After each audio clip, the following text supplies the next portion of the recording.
وعليكم السلام ورحمة الله وبركاته.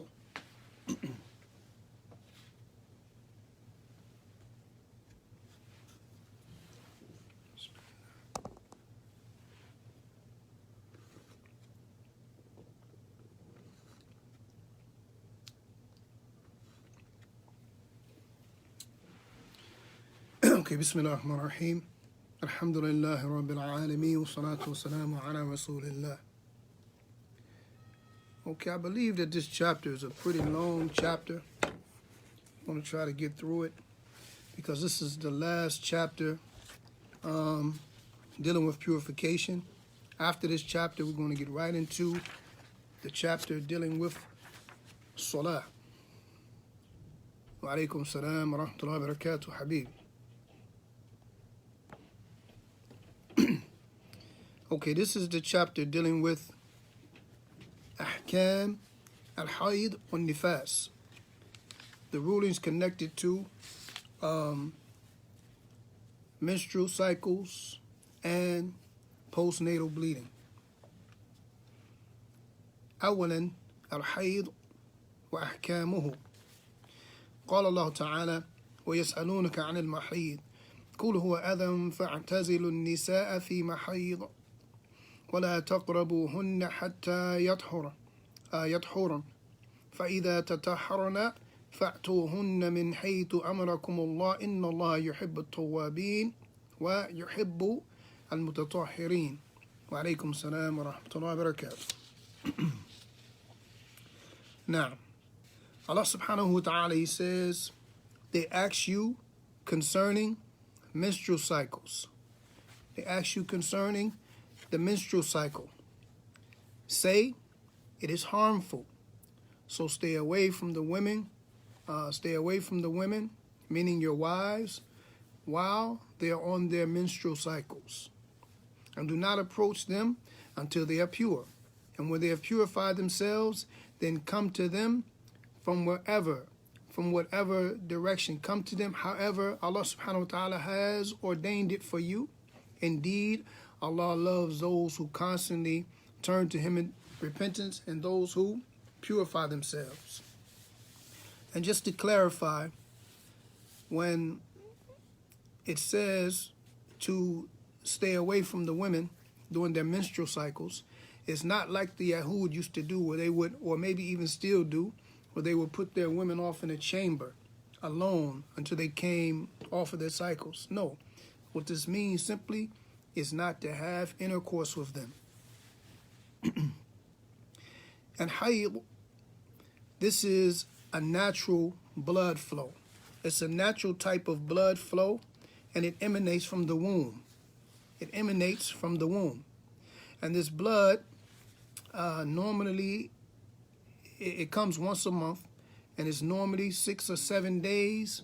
It could be more, or it could be less, depending on the woman. Wa alaikum assalam wa rahmatullahi wa barakatuh. Right?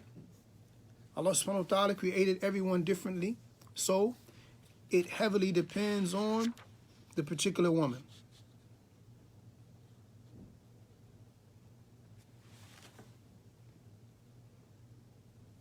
So there are some rulings connected to it.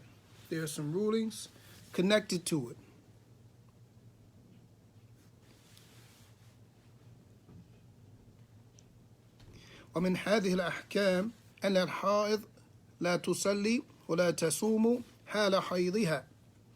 قال عليه الصلاة والسلام لفاطمة بنت أبي حبيش إذا أقبلت الحيض فدع الصلاة فلو صامت الحائض أو صلت حال حيضها لم يصح لها صوم ولا صلاة لأن النبي صلى الله عليه وسلم نهاها عن ذلك والنحي يقتضي عدم الصحة بل تكون بذلك عاصية لله ولرسوله صلى الله عليه وسلم. So while a woman is on her menstrual cycle, then she shouldn't pray and she shouldn't fast. And the Prophet says, sallallahu alaihi wasallam, when a woman is having her cycle, then she should stay away from salah. She shouldn't pray. And if she was to pray and fast in that condition, then it will not be correct. It will not be correct, because the Prophet sallallahu alaihi wasallam forbade her from that. And when he forbids something, it necessitates the absence of it being correct. The absence of that thing being correct, meaning that thing will be incorrect, and in fact, it will be in direct defiance, in disobedience to Allah subhanahu wa ta'ala and the Prophet sallallahu alaihi wasallam. Now, so when the menstrual period is over, a woman has to make up for her missed fasting. She has to make up for the days she missed while she was fasting.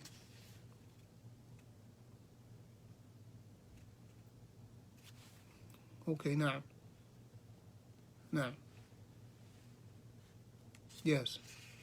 Now, she has to make up for the days she missed while she was fasting.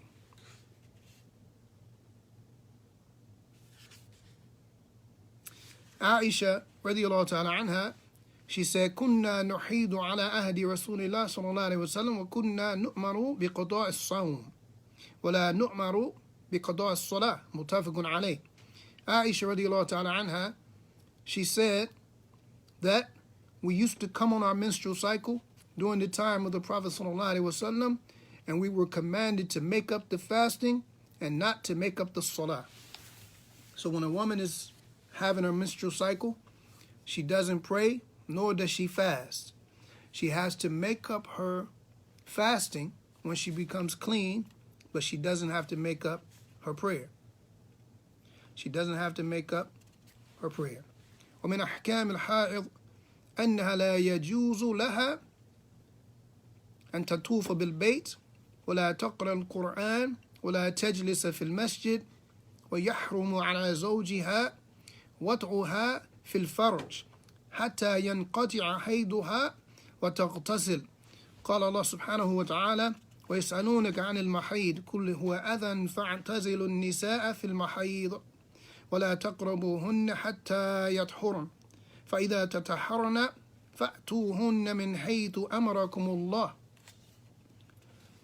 Also, from the rulings of the woman who is having her menstrual cycle is that it is not permissible for her to make tawaf around the Kaaba. She can't make tawaf around the Kaaba, meaning during Hajj time, nor can she read from the Mus'haf, nor can she stay in the masajid. It's not permissible for her to stay in the mosque. And it is also impermissible for her husband to have intercourse with her. Allah subhanahu wa ta'ala, He says,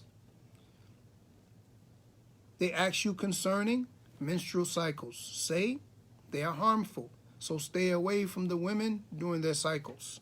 Stay away from them. Do not approach them until they are pure. And if they purify themselves, then approach them however you will, of that which Allah subhanahu wa ta'ala has commanded you with. So, don't have intercourse with your wives during her menstrual cycle until she is pure, and then she's made a ghusl. It's not sufficient enough for her to just be finished. She has to go make ghusl.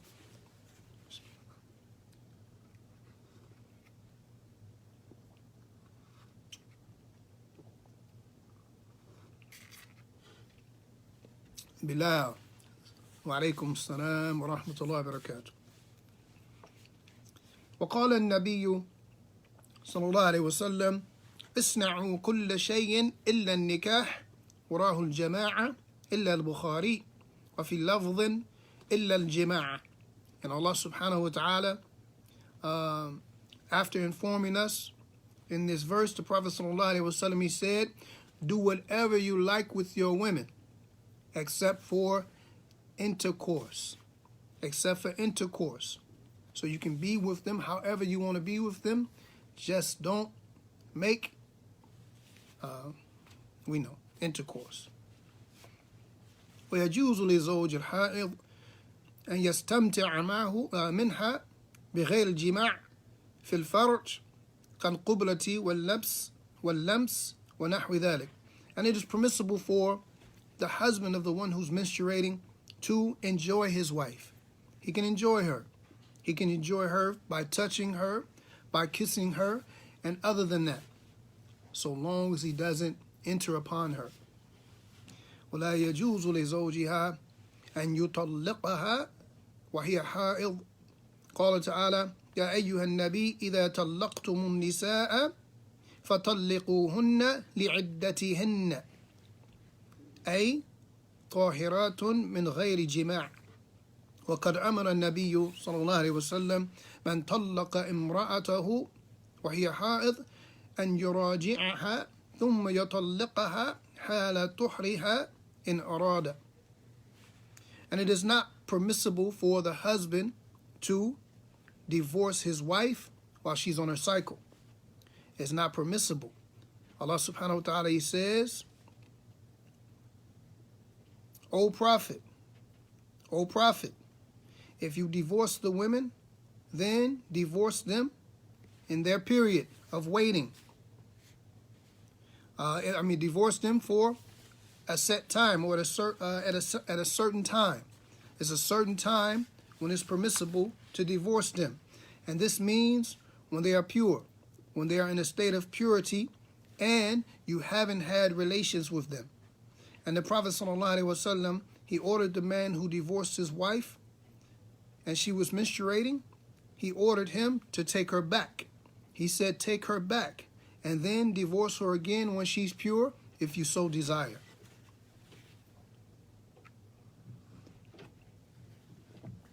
So, we see from this that it is not permissible to divorce a woman while she's on her cycle.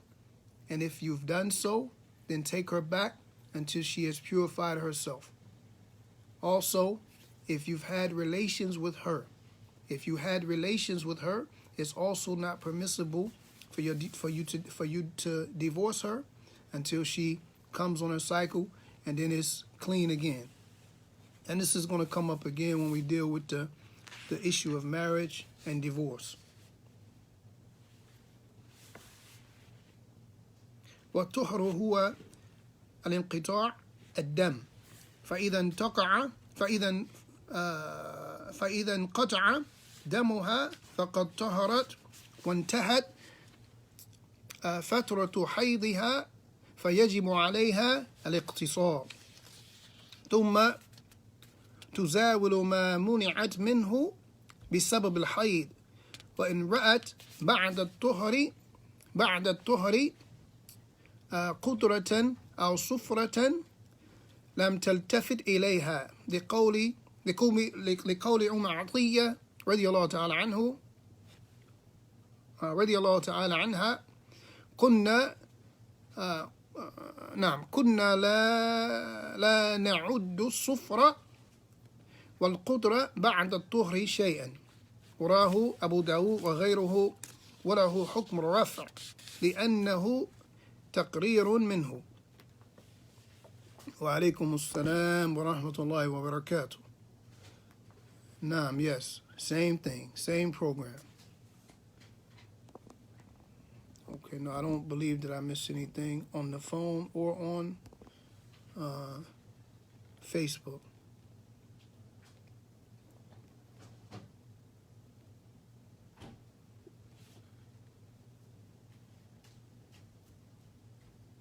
Okay.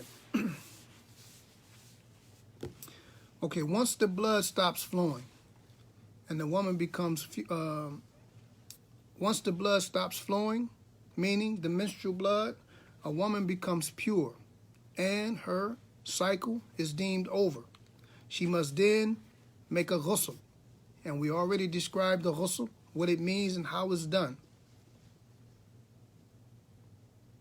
After which she is able or is permissible for her to do whatever she likes from that which was impermissible while she was on her menstrual cycle. After the blood stops, a woman does not have to be concerned about any secretion, anything that emanates from her, or a yellowish sort of color or I want to say discharge, but anything, remnants, any of the remnants that may come afterwards.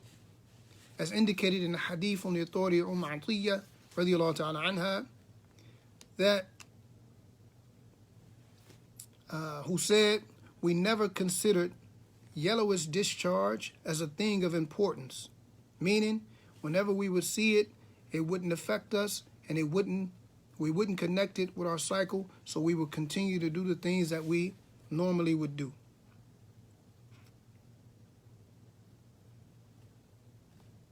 Okay.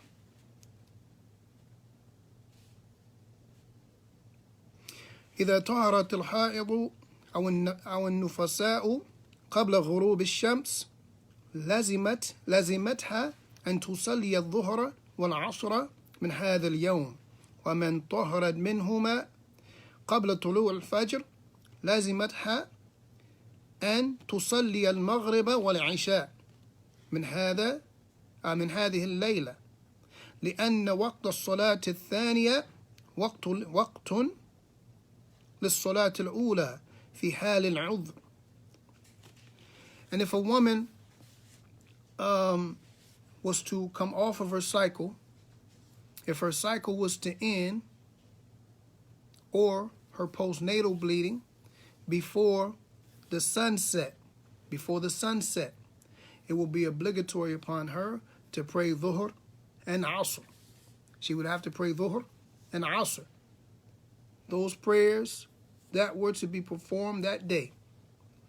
And if it was to stop before Fajr, then she would have to pray Maghrib and Isha. Maghrib and Isha.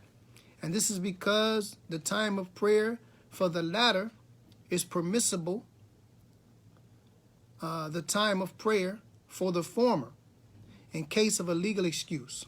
In case of a legal excuse such as this. قال شيخ الإسلام ابن تيمية رحمه الله تعالى في الفتاوى: لهذا قال جمهور العلماء كمالك والشافعي وأحمد: إذا طهرت الحائض في آخر النهار صلت الظهر والعصر جميعا، وإذا طهرت في آخر الليل صلت المغرب والعشاء جميعا، كما نقل ذلك عن عبد الرحمن بن عوف وأبي هريرة وابن عباس، لأن الوقت مشترك بين الصلاتين في حال العذر، فإذا طهرت في آخر النهار فوقت الظهر باق فتصليها قبل العصر، وإذا طهرت في آخر الليل فوقت المغرب باق في حال العذر فتصليها قبل العشاء. انتهى. So Shaykh al-Islam rahimahullah ta'ala, Ibn Taymiyyah, he said, so the majority of the scholars such as Malik and Shafi'i and Ahmed, they view that if a woman's menstrual cycle was to stop at the end of daytime, it will be obligatory for her to combine performing both the Dhuhr and the Asr prayers the same day.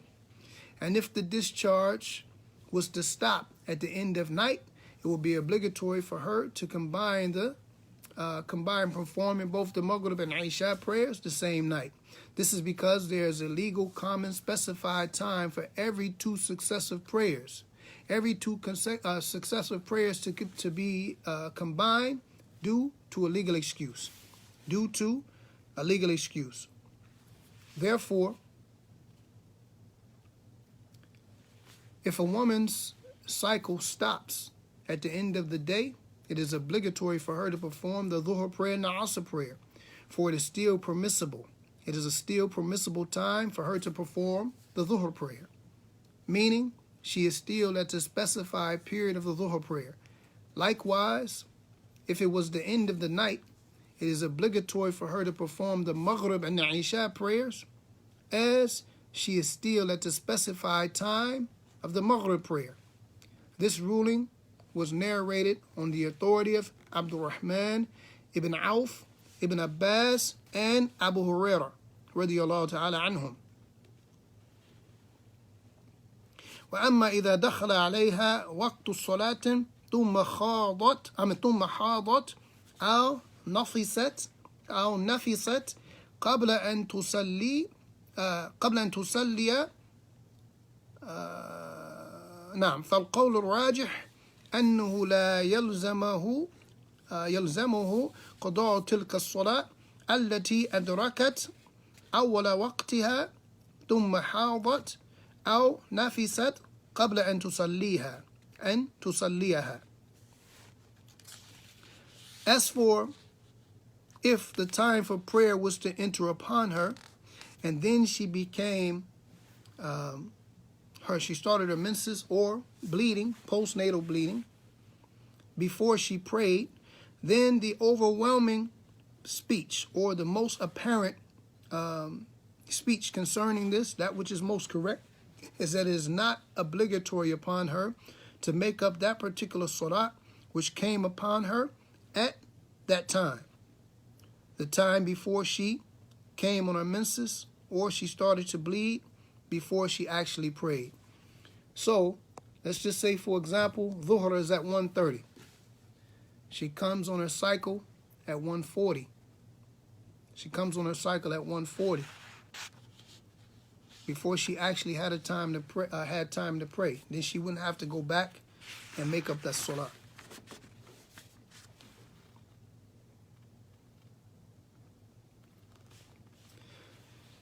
قال شيخ الإسلام ابن تيمية رحمه الله تعالى في مجموع الفتاوى في هذه المسألة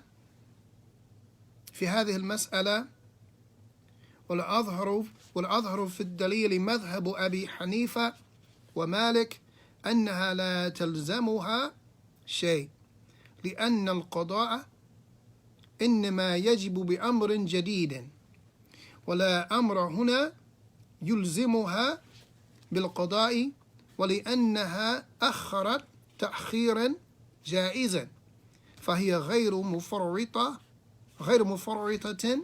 وأما النائم أو الناس وإن كان غير مفرط أيضا فإنما يفعله ليس قضاء، بل ذلك وقت الصلاة في حقه حين يستيقظ أو يذكر. وعليكم السلام ورحمة الله وبركاته. End of the day is before Maghrib, and end of the day is before Isha. No, we said that if it occurs before Maghrib, then this would constitute having to pray. I mean, if she comes clean before Maghrib, then she would have to pray Dhuhr and Asr. If it happens after that time but before Fajr, then she would have to pray Maghrib and Isha. Wa alaikum salam wa rahmatullahi wa barakatuh, Jamal Shamsuddin.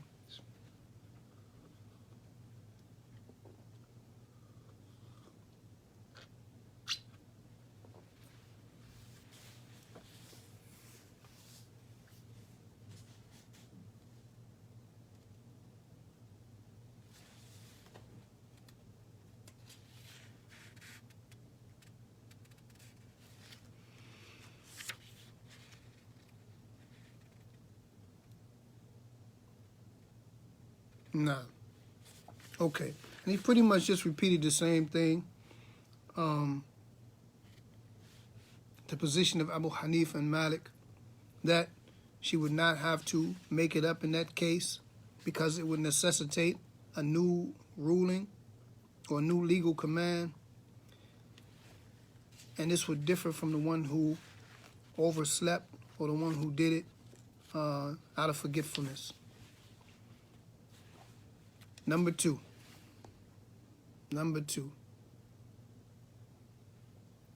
Barakallahu fikum bayyina. الاستحاضة وأحكامها.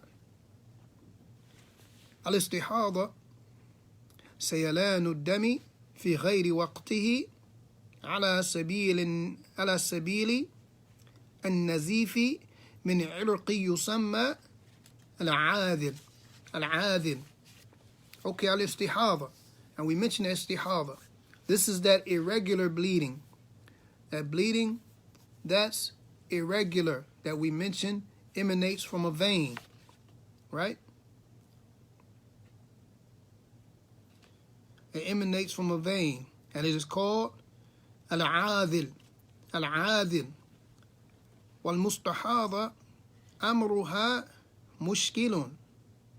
Mushkilun. And this particular istihada, their case is confusing. Their case is confusing. لاشتباه دم الحيض بدن للاستحاضة. نعم بدم الاستحاضة عفوا بدم الاستحاضة. فإذا كان الدم ينزل منها باستمرار غالب الوقت فما الذي تعتبره أنه حيضا وما الذي تعتبره استحاضة لا تترك من أجله الصوم والصلاة فإنها المستحاضة يعتبر لها أحكام الطاهرات. أحكام الطاهرات. So the mustahada, the one who has this irregular bleeding, and we talked about this irregular bleeding. There's a question. Since this mustahada is legally considered pure, how can she distinguish between her menses and this particular type of irregular bleeding when her bleeding continues all the time? How can she distinguish this between the two, bearing in mind that she is legally and ritually deemed pure to pray in the latter case? وبناء على ذلك فإن المستحاضة لها 3 حالات. And building upon that, verily the mustahada for her is 3 situations. She has 3 situations. Number 1, أن تكون لها عادة معروفة لديها قبل إصابتها بالاستحاضة بأن كانت قبل الاستحاضة تحيض 5 أيام أو 8 أيام مثلا في أول الشهر أو وسطه فتعرف عددها ووقتها فهذه تجلس قدر عادتها وتدع الصلاة والصيام وتعتبر لها أحكام الحيض فإذا انتهت عادتها اغتسلت وصلت واعتبرت الدم الباقي دم الاستحاضة لقوله صلى الله عليه وسلم لأم حبيبة امكثي قدر ما كانت تحسبك حيضك ثم اغتسلي وصلي.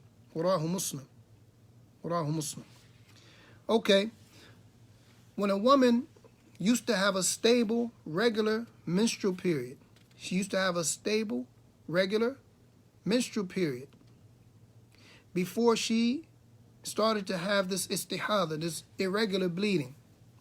In such a case, a woman can distinguish between both states relying on her stable menstrual period, meaning she knows around what time her period would come and how long it would last, how long it would come and how long it would last. And the Prophet said, sallallahu alaihi wasallam, to Habiba, he said, remain away from the prayer for the amount of time that your menstrual cycle used to prevent you from praying. After that, bathe yourself and perform the prayer. And we talked about this before. I don't see any questions. And we talked about this before, right?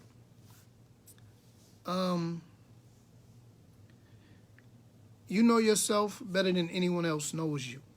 you know, you're pretty much familiar with your cycle, especially if you've been having it for an extensive period of time.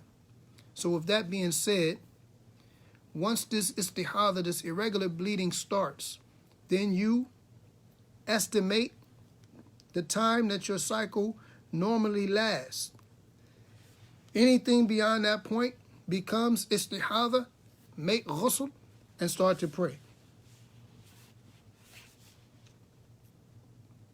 ولقوله صلى الله عليه وسلم لفاطمة بنت أبي حبيش إنما ذلك عرق وليس بحيض فإذا أقبلت حيضتك فدعي الصلاة متفق عليه. He says صلى الله عليه وسلم to Hubaysh. He said, this is only irq, only the blood that comes from the vein, and it is not menstrual blood. So if this happens, meaning you come on your menstrual cycle, then stay away from the salah. Stay away from the salah. And this has been agreed upon. الحالة الثانية إذا لم يكن لها عادة معروفة لكن دمها متميز ببعضه بعضه يحمل صفة الحيض بأن يكون أسود أو ثخينا أو له رائحة وبقيته لا يحصل صفة الحيض بأن يكون أحمر ليس له رائحة ولا ثخينا ففي هذه الحالة تعتبر الدم الذي يحمل صفة الحيض حيضا فتجلس وتدع الصلاة والصوم.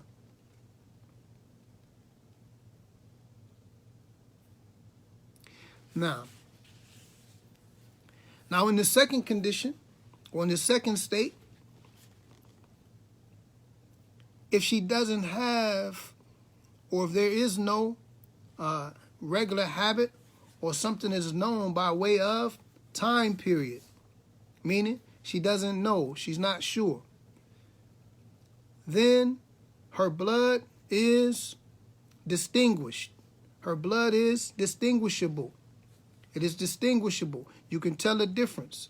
Sometimes she bleeds like a thick blood, and sometimes it's black. Sometimes it comes out thick, and sometimes it comes out black. And it has some characteristics of menstrual blood. And some other times she bleeds red blood, which is neither thick nor does it have a smell.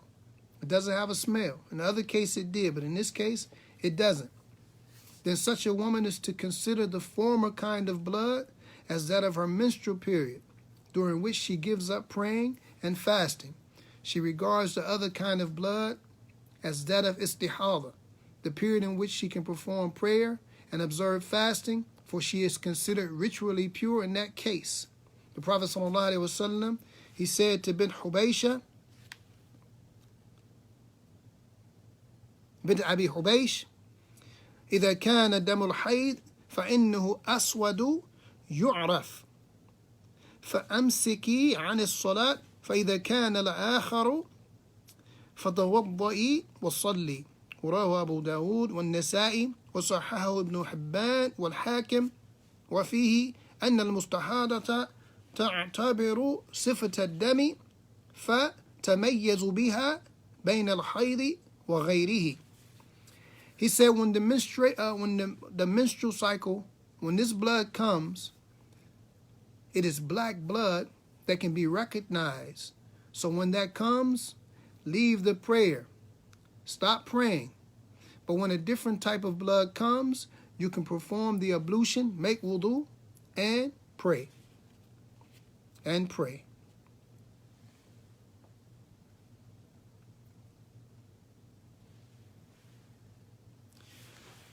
Okay, the third condition, or the third state.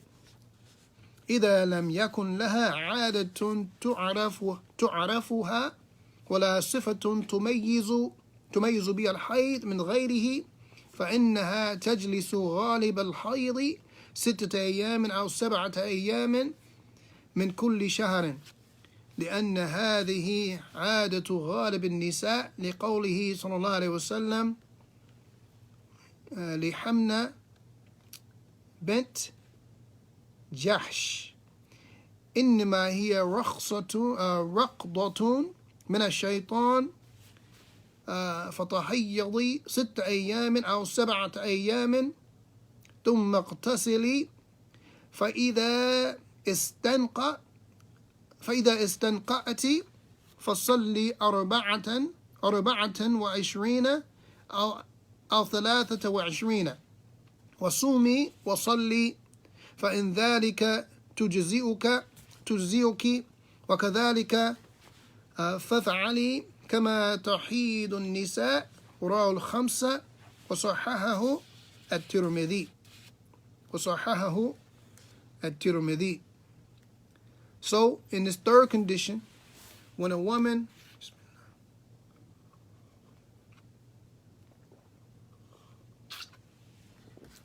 has neither a regular menstrual period nor a distinguishable kind of blood, then a woman in this case must follow the prevalent womanly menstrual period. And that will be an average of 6 or 7 days a month.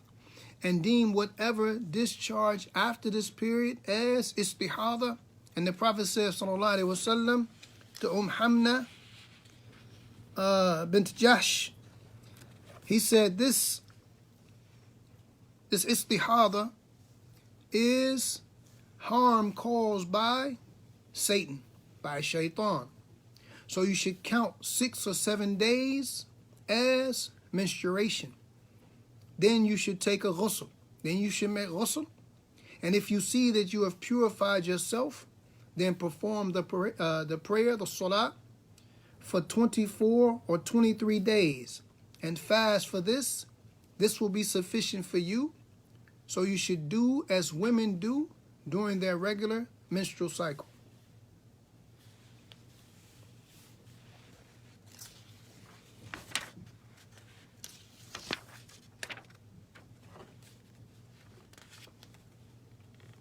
Okay, الحاصل مما سبق أن المعتادة ترد إلى عادتها والمتميزة ترد إلى العمل بالتمييز وفاقدة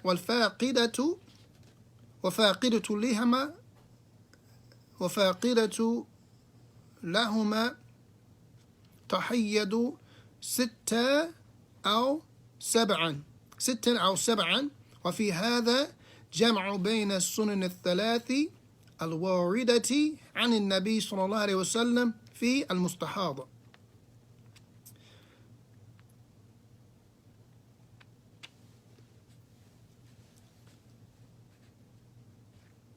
Okay. All right. To sum this up from what is already passed, is that a woman who has stability in her cycling, then she goes back to her normal habit. If she has habits, normal, regular habits, then she goes back to her habits. And a woman who has a distinguishing blood pattern, then this will go back to her own judgment and her ability to distinguish between the hayd, the menstrual cycle, and the irregular bleeding.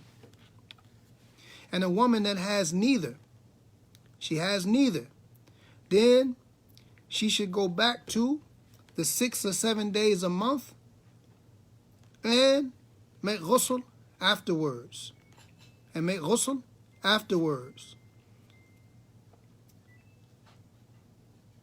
And this is combining between the sunnah the three particular narrations that have been authentically reported on the Prophet ﷺ concerning the istihada, concerning the irregular blood flow. وقال قال شيخ الإسلام ابن تيمية رحمه الله تعالى: والعلامات التي قيل بها ست. إما العادة فإن العادة أقوى العلامات لأن الأصل مقام الحيض دون غيره، وإما التمييز لأن الدم الأسود والثخين ممتن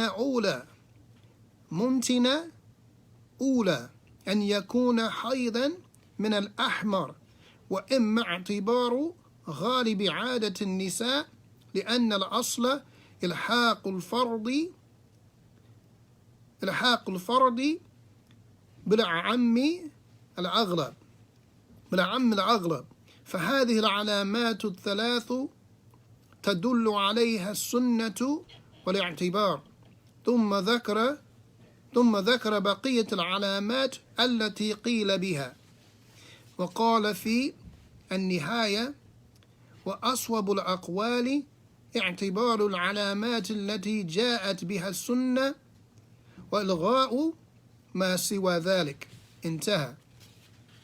So Shaykh al-Islam rahimahullah ta'ala, he said there are 6 distinctive features between menstruation and istihada. The first is the regular stable period, which is the most cognate, which is the one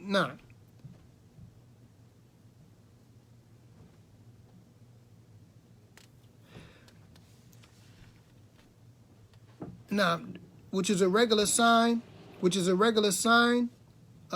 distinctive sign between the two, meaning the menstrual blood and the istihada, as any discharge other than that of the menstruation is regarded as istihada. The second is the distinguishable blood, the one that is thick, it has an odor, and it is black blood, and then this is considered with greater reason as menstrual blood, rather than the red one. The third distinction is to follow the prevalent womanly view, which is what we consider on average, or what's customary, which is the 6 or 7 days a month, as the original ruling is that the ruling on the individual follows that on the majority. These 3 cases are stated in the Sunnah and by means of legal consideration.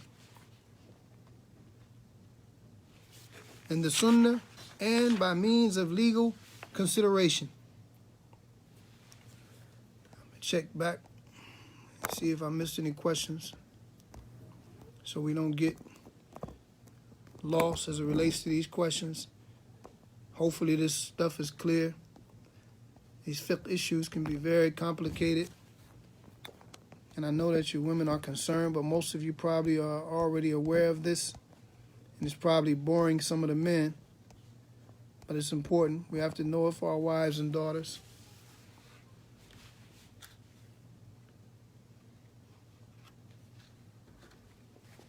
Okay, I don't see nothing here. I don't see nothing here.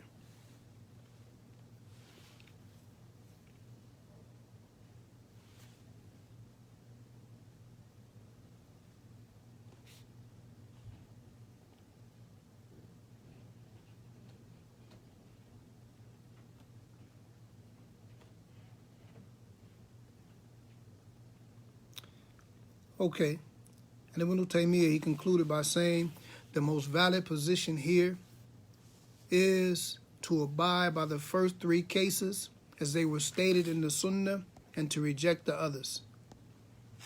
Abide by the first 3 cases as they were stated in the Sunnah, they came in the Sunnah, and to reject other than that. Now, mashallah, alhamdulillah, barakallahu feek. ما يلزم المستحاض في حال الحكم بطهارتها.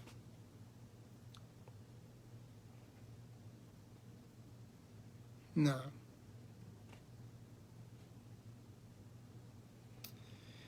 Okay.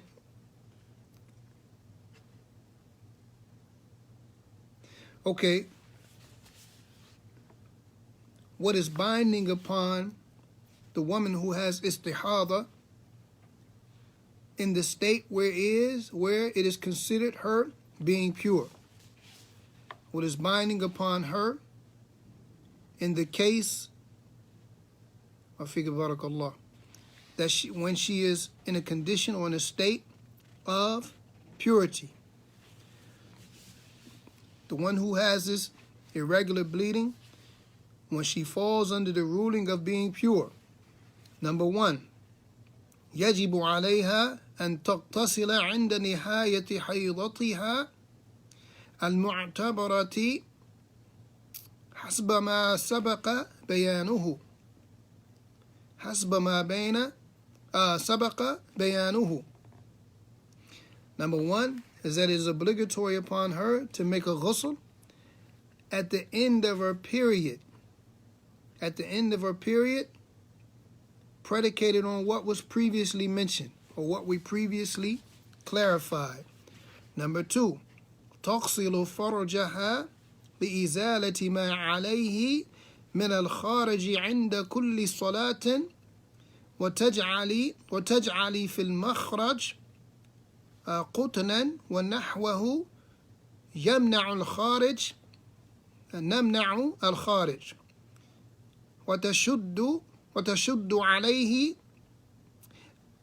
ما يمسكه عن السقوط ثم تتوضأ عند دخول وقت كل صلاة لقوله صلى الله عليه وسلم في المستحاضة تدع الصلاة أيام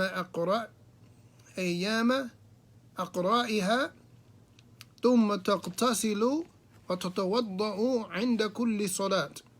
وراه أبو داود وابن ماجه والترمذي وقال حديثا حسن. وقال صلى الله عليه وسلم أنعت لك الكرسف تحشين تحشين به المكان وكرسف قطن ويمكن استعمال الحفائظ الطبية الموجودة الآن.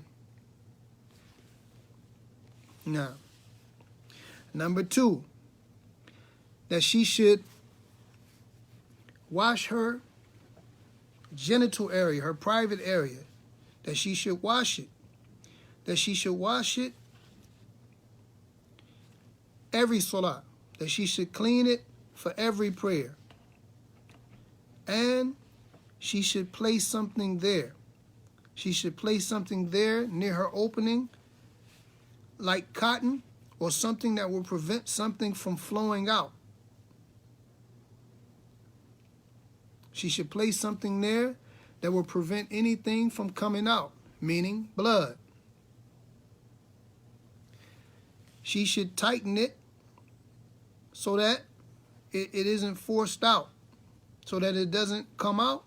And then she should make wudu at the beginning or the entrance of every salah. At the time that every salah comes in, she should renew her wudu. Because of what the Prophet says, sallallahu alaihi wasallam, for the woman in this condition, she should give up prayer during her menstrual period, after which she should make ghusl and then perform her prayer.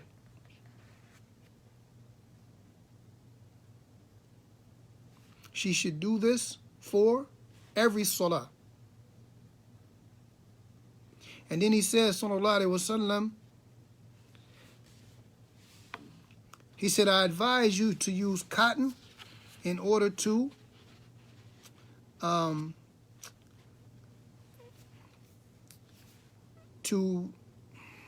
not allow anything to flow from that opening, meaning the vaginal area. The woman can also use sanitary napkins and things like that, those that we find present nowadays. So she can use sanitary napkins in order to prevent the blood from flowing and staining her clothes or anything around her.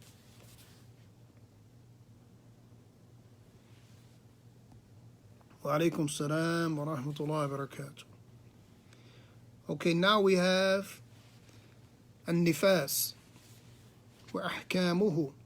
والنفاس كالحيض فيما يحل كالاستمتاع منها دون الفرج، وفيما يحرم كالوطئ في الفرج ومنع الصوم والصلاة والطلاق والطواف وقراءة القرآن واللبث في المسجد، وفي وجوب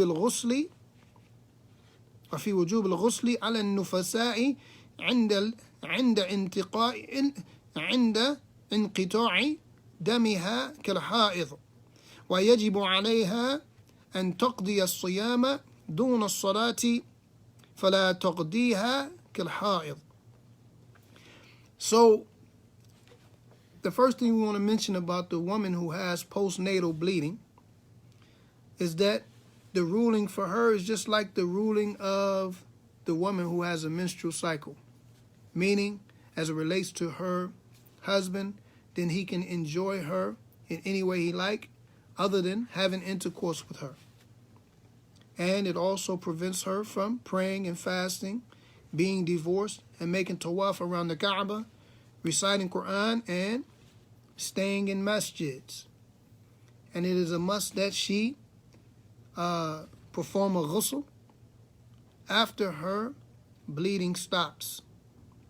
And it is a must that she go back and make up her fasting and not the salah. Right? She has to make up her fasting and not the salah.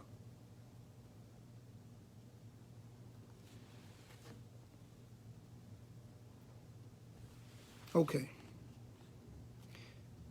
والنفاس دم ترخيه الرحم للولادة وبعدها، وهو بقية الدم الذي احتبس في مدة الحمل وأكثر مدته عند الجمهور 40 يوما. And so this postnatal bleeding is the blood that flows when a woman gives birth and after it, reciting or reading Quran. Well, we're talking about reading from the Mus'haf. Reading from the Mus'haf. Reading from the Mus'haf. Some say reciting, and others say that reciting is okay from memory, but not while not reading from the Mus'haf. And Allah knows best.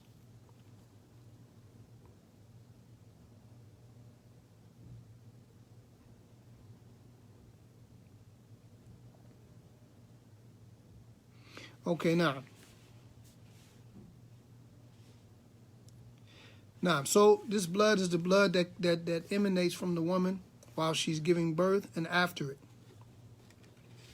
And the scholars talk about the time period for this postnatal bleeding, and the consensus with the Jumhur is that it is 40 days. And this is the maximum period as it relates to the statement or the speech of or the opinion of the majority of the scholars. The majority of the scholars. قال الترمذي رحمه الله تعالى أجمع أهل العلم من الصحابة والتابعين ومن بعدهم على أن النفساء تدع الصلاة 40 يوما إلا أن ترى الطهر قبل ذلك فتغتسل وتصلي.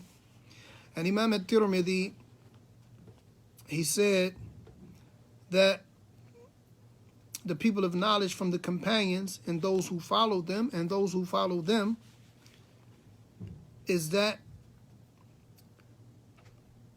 the woman who has postnatal bleeding, that she should stay away from the salah. She shouldn't pray for 40 days unless she finds herself being pure prior to that. Then she should pray, make ghusl, and then begin to pray. فإذا انقطع دم النفساء قبل الأربعين فقد انتهى نفاسها فتغتسل وتصلي وتزاول ما منعت منه بسبب النفاس. And if she was to, her bleeding, her postnatal bleeding was to stop before 40 days, then her postnatal bleeding period has ended.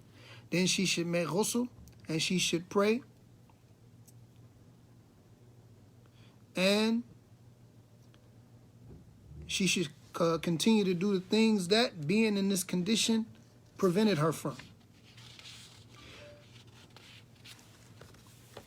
Is that a question?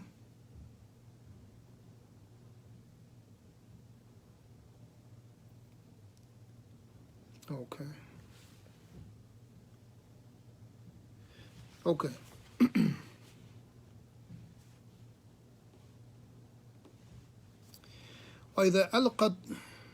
وإذا ألقت الحامل ما تبين فيه خلق إنسان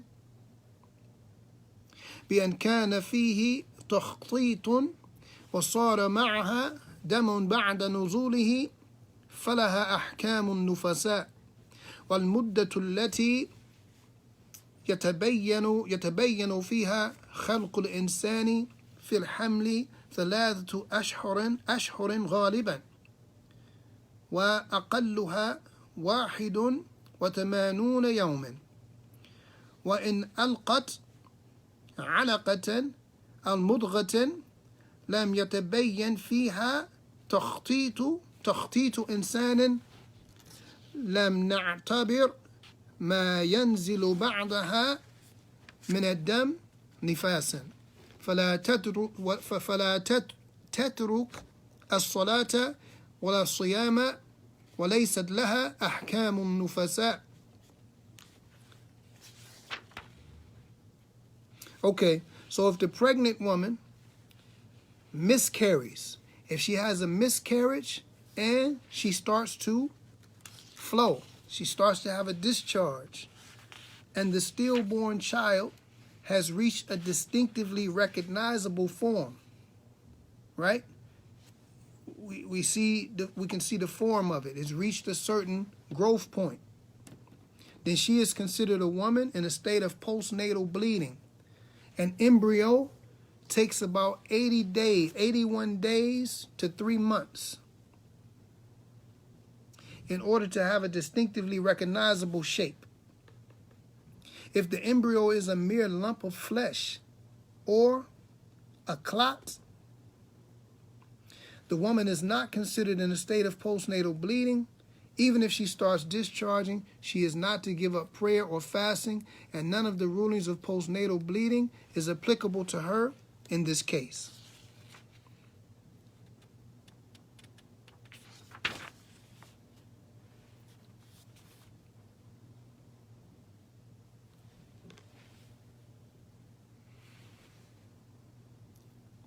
Okay. وتنبيه هام وهنا مسألة يجب التنبيه عليها، وهي أن البعض من النساء قد تتناول دواء لمنع نزول الدم الحيض حتى تتمكن من صيام رمضان أو أداء الحج، فإن كانت هذه الحبوب لمنع نزول الدم فترة ولا تقطعه فلا بأس بتناولها، وإن كانت تقطع الحيض قطعا مؤبدا فهذه لا يجوز إلا إلا بإذن الزوج لأن هذا يترتب عليه قطع النسل.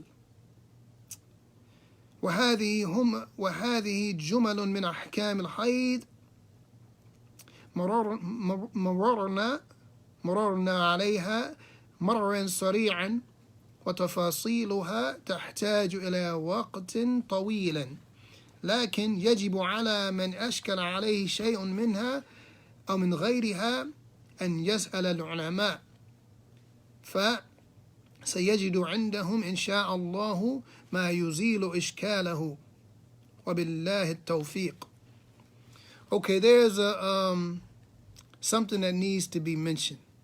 There's something that needs to be pointed out, something that's very important. And it is suitable to end our talk with this. And there's an issue that some of the women, they take medication. They take medication in order to prevent them from coming on their cycles, to prevent them from bleeding, so that they can fast in Ramadan and they can make Hajj. And if these particular pills for preventing this blood is only for a period of time, then there's no problem in them taking them. But if it is something that is going to stop it permanently, then this is something that she would have to seek the permission of her husband in doing. She would have to seek the permission of her husband, since this may be something that will prevent her also from giving birth. Something that will prevent her from giving birth. So this is something that the couples need to discuss. The whole issue of birth control and stuff like that, that's a whole other issue. But it is something that the couple needs to discuss. So much so, even as it relates to a man pulling himself out when it's time to ejaculate so as not to impregnate his wife. These are things that should be discussed between the couples before one or the other takes it upon him, his or herself, to make this determination. So we have briefly discussed, remember, we're just scratching the surface, because as you can see, even with these brief little chapters and the little quick explanations that we're given, it can be complex. And there's so much more that can be mentioned about all of these different affairs. But we've completed the chapter of purification. Walillah alhamd. And once again, if there's anything that becomes complex or that gives you trouble or concerns you, then you should ask the people of knowledge. They can help you. They can go into much more detail about the situation in general and your own personal circumstances. And with Allah subhanahu wa ta'ala is the success. Next class, inshallah, we'll start with the book of Salah. And I know that everyone has been waiting on the book of Salah. So we'll deal with the book of prayer. Bi-idhnillah ta'ala. هذا وصلى الله وسلم وبارك على نبينا محمد وعلى آله وصحبه وسلم صحبه أجمعين. If there's any questions, comments, corrections, advices, then now is the time. Now is the time.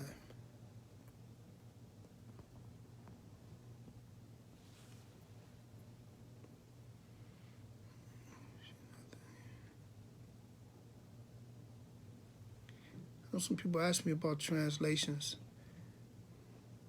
I look at some of them, but some of them are sketchy, and I got some of the translations actually need translation, so I try to explain it myself so it won't be so confusing.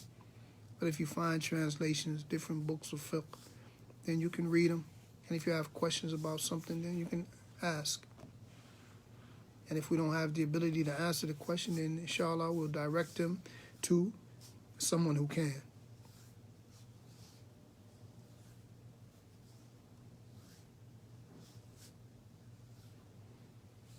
Okay, Mashi. سبحانك اللهم وبحمدك أشهد أن لا إله إلا أنت أستغفرك وأتوب إليك والسلام عليكم ورحمة الله تعالى وبركاته.